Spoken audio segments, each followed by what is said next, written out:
আসসালামু আলাইকুম। অষ্টম শ্রেণীর শিক্ষার্থীরা, আশা করি তোমরা সবাই ভালো আছো। তো এখন আমি তোমাদের সাথে আলোচনা করতেছি তোমাদের অষ্টম শ্রেণীর ক সেটের যে কৃষি শিক্ষা প্রশ্নটা আছে সেটা নিয়ে। তো এটা দেখতে পাচ্ছি এটা হচ্ছে ক সেটের প্রশ্ন। তোমরা অনেক রিকোয়েস্ট করতেছিলা যে এই অষ্টম শ্রেণীর ক সেটের কোয়েশ্চেনটা আপলোড দেওয়ার জন্যে।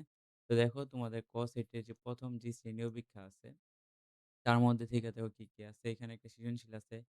সাজিদ ১ একর জমিতে পরপর কয়েক বছর ধান চাষ করে দেখল প্রতি বছর ধানের ফলন কমে যাচ্ছে। এ বিষয়ে কৃষি কর্মকর্তার সাথে আলাপ করল তিনি সাজিদকে শস্য পর্যায় অবলম্বন করার পরামর্শ দেন। ক নাম্বার কোশ্চেন হচ্ছে শস্য পর্যায় কি? খ নাম্বার শস্য পর্যায়ে ধইঞ্চা চাষ করা সুবিধাজনক কেন? সাজিদ তার জমিতে কিভাবে শস্য পর্যায় করবেন ব্যাখ্যা করো।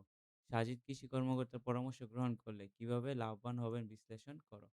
ওকে? তারপরে দেখো ২ নাম্বার যে কোয়েশ্চেনটা আছে এটার মধ্যে কি আছে? কৃষি কর্মকর্তা নোয়াখালীর আ চাঞ্চল্যবর্তী গ্রামে কৃষকের আধুনিক কৃষি সম্পর্কে পরামর্শ দিচ্ছিলেন।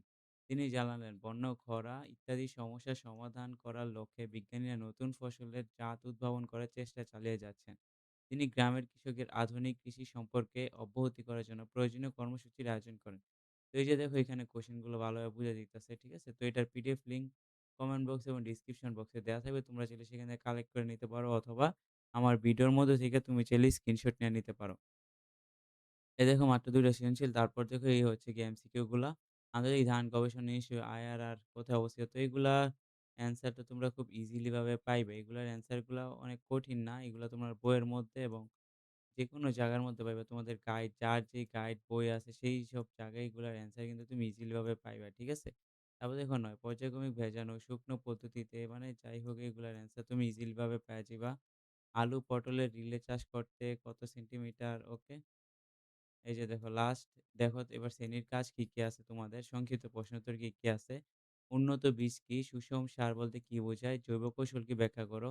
কৃষি উৎপাদনের অগ্রগতি কিভাবে গ্রামীণ মানুষের জীবনযাপনের পরিবর্তন এনেছে? গরু মোটা তাজাকরণ বলতে কি বোঝায়? তোমরা কয়েকটি দলে বিভক্ত হয়ে গ্রিন হাউস মডেল তৈরি করো এবং শ্রেণীতে উপস্থাপন করো। শিক্ষার্থীরা বিষয় শিক্ষকের সহায়তায় জমিতে সাশ্রয়ী সেচ ব্যয় বিবেচনা করে আলোচ্য পোস্টার তৈরি করবে।